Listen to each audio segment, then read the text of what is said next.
je crois effectivement qu'il y a un autre objectif sous-jacent qui est de préparer l'ouverture à la concurrence du transport régional.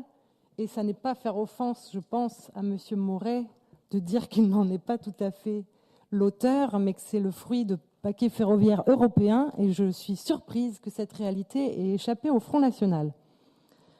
Cette convention va générer un recul à nos yeux du service public de transport régional, alors qu'on a déjà eu l'occasion de le dire, il est à nos yeux le maillon fort du transport ferroviaire en Normandie, en comparaison des trains intercités Paris-Normandie, qui sont les grandes oubliées de la SNCF.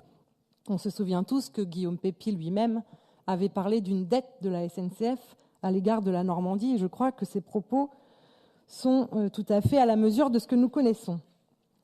Mais donc, pour assumer votre décision de reprendre les trains d'équilibre du territoire national dans le giron de la région, qui vont s'avérer extrêmement coûteux, bien évidemment, il faut, je crois, réduire, et c'était nos craintes, et elles se confirment peu à peu malheureusement, les transports ferroviaires régionaux. Alors vous nous dites, et vous nous l'avez précisé dans la dernière diapo que vous venez de présenter, que ça va permettre de diminuer le coût et la charge financière pour la région. Pour faire écho au débat de ce matin, je pense que ça ne peut pas constituer une fin en soi. Et cette convention, je crois qu'elle emboîte le pas à une réalité qui se développe dans notre région, c'est-à-dire des fermetures de gares qui sont déjà envisagées par la SNCF à l'heure d'aujourd'hui, notamment sur la ligne Paris-Granville, à des fermetures de guichets, comme dans la gare de Vire, qui suscite beaucoup de protestations, et la transformation de certains de ces guichets en bornes automatiques. Alors vous nous donnez des chiffres, Monsieur Gastine, que je n'ai pas vocation du tout à contester, mais dans les faits, la distribution actuelle sur la Normandie reste au-dessus des 80% par vente au guichet en 2016. Et c'est tout à fait empirique comme expérience, mais tous les gens qui prennent le train régulièrement voient qu'il y a des files d'attente importantes dans nos différentes gares. Ça vous conduit à développer ce que vous appelez la gare de demain. Vos rêves pour demain ne sont pas les miens, parce que la gare de demain sans personnel, où on aura des informations sur Twitter, etc., je ne considère pas que ce soit le summum de la modernité. Avec ce fameux click to call, c'est-à-dire que vous pourrez appuyer sur un bouton et un cheminot apparaîtra en vidéo, en direct, et vous pourrez communiquer. Vous n'avez pas soutenu M. Mélenchon durant la campagne présidentielle, vous ? Si, absolument. Ah oui, Si, absolument. Ah bon ? Et les meetings en hologramme, ça vous... Oui, mais sauf qu'il n'était pas chargé d'assurer les trains, et c'est peut-être heureux pour nous. D'ailleurs, les cheminots s'étonnent, mais ils n'ont plus à s'étonner. On leur demande de télécharger l'application Skype sur leur... Bon, voilà. Bon, c'est bien. C'est bien.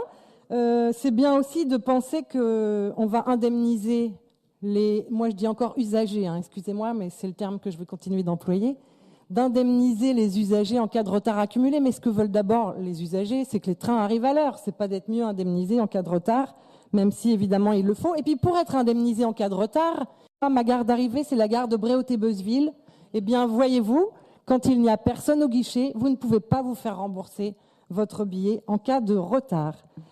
Je développe aussi l'aspect présence dans les trains, puisqu'elle va aussi reculer. Alors, il y a une expérience qui est déjà à l'œuvre sur une ligne que vous connaissez bien, Monsieur Gastine, qui est le Lézard Express régional, qui est la ligne qui rallie la gare du Havre à Rolleville et qui dessert notamment l'hôpital Jacques Monod, qui est un des plus grands établissements hospitaliers de notre région. Eh bien, il n'y a déjà plus de présence humaine dans ces trains.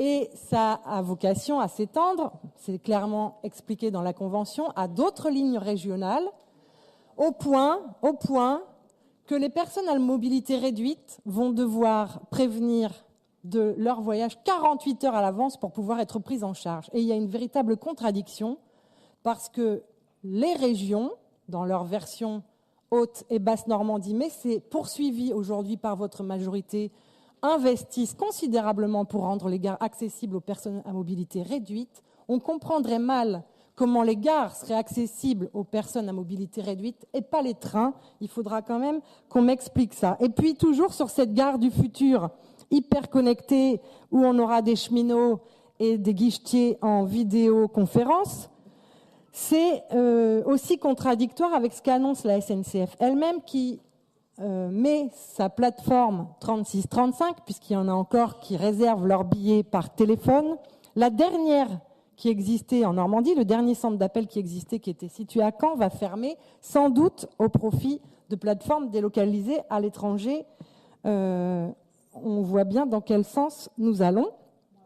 Vous remplacez à travers cette convention également des trains par des bus, à l'image de la ligne Dives-Cabourg-Trouville-Deauville. Et je sais que mon camarade et ami Pierre Mouraré a eu l'occasion de développer ça dans une réunion où vous l'avez récemment rencontré, Monsieur Gastine. Et on sait, et je suis sûre que vous allez partager cet aspect avec moi, que la logique de repli ferroviaire conduit souvent à terme à des dégradations continues, voire à la fermeture de lignes. Et nous sommes un certain nombre à le savoir ici, n'est-ce pas Marie-Agnès Poussy-Winsbach, n'est-ce pas Monsieur Gastine, puisque nous nous sommes mobilisés pour la réouverture de la ligne Bréauté-Fécamp. Pour illustrer cette logique de repli ferroviaire, je voudrais aussi citer la ligne Dieppe-Paris. Il y a encore quelque temps, on pouvait avoir un train direct Dieppe-Paris. Ces trains directs ont été supprimés et on nous a assuré que les correspondances à Rouen seraient assurées et qu'il n'y aurait donc pas beaucoup de problèmes. Eh bien, aujourd'hui, il y a parfois des correspondances d'1 heure à 1 heure et demie en gare de Rouen.